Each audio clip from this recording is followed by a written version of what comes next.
Hello बच्चों, चलिए प्रश्न को पढ़ते हैं। इसमें लिखा है कि स्प्रिंग नियतांक के वाले एक स्प्रिंग का किनारा फिक्स करके रखा गया है। स्प्रिंग के दूसरे किनारे को हाथ से पकड़कर धीरे धीरे खींचा जाता है, जिससे स्प्रिंग की लंबाई स्वाभाविक लंबाई एल नॉट से बढ़कर जो है बच्चों 1.2 एल नॉट हो जाती है। तो हाथ द्वारा स्प्रिंग पर किया गया कार्य कितना होगा बच्चों, ये हमें बताना है। 4 विकल्प दिए गए हैं, सही विकल्प का चयन करना है।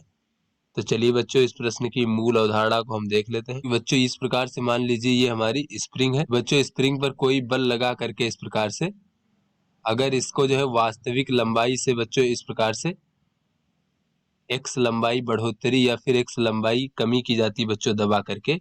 यहाँ पर हम देख लेते हैं बच्चों इस प्रकार से। तो ये मान लीजिए इसकी वास्तविक लंबाई है और इसमें बल लगा करके बच्चों इस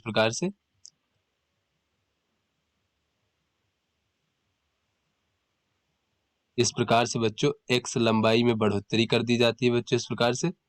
तो इसमें जो संचित स्थितिज ऊर्जा हो जाएगी बच्चों स्प्रिंग में, वो कितना हो जाएगा 1/2 और स्प्रिंग नियतांक के और ये एक्स का वर्ग इस प्रकार से।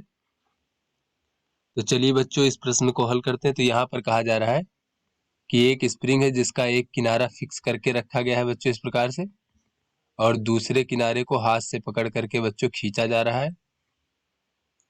तो बच्चों हाथ से पकड़ के खींचा जा रहा है, तो यहाँ पर बच्चों कहा जा रहा है कि धीरे धीरे खींचा जाता है, यानी कि इसकी जो है बच्चों गतिज ऊर्जा शून्य ही रहती है बच्चों, बहुत धीरे धीरे खींचा जा रहा है। तो जिससे स्प्रिंग की स्वाभाविक लंबाई एल नॉट से बढ़कर 1.2 एल नॉट हो जाती है।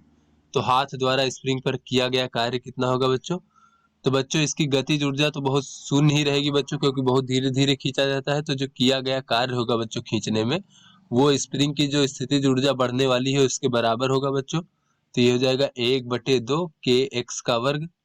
और बच्चों यहाँ पर x कितना हो जाएगा, तो x हो जाएगा लंबाई में वृद्धि। तो बच्चों बाद में 1.2 एल नॉट और वास्तविक लंबाई एल नॉट थी, तो इस प्रकार से ये x का मान हो जाएगा 0.2 एल नॉट। तो यहाँ से बच्चों किया गया कार्य w बराबर हो जाएगा 1/2 और ये हो जाएगा 0.2 एल नॉट का वर्ग बच्चों इस प्रकार से। तो ये w बराबर हो जाएगा 1/2 के और ये हो जाएगा 0.04 एल नॉट का वर्ग। तो यहाँ से w बराबर हो जाएगा के और गुणे बच्चों 0 या फिर इसको कह सकते हैं 0.02 के एल नॉट का वर्ग।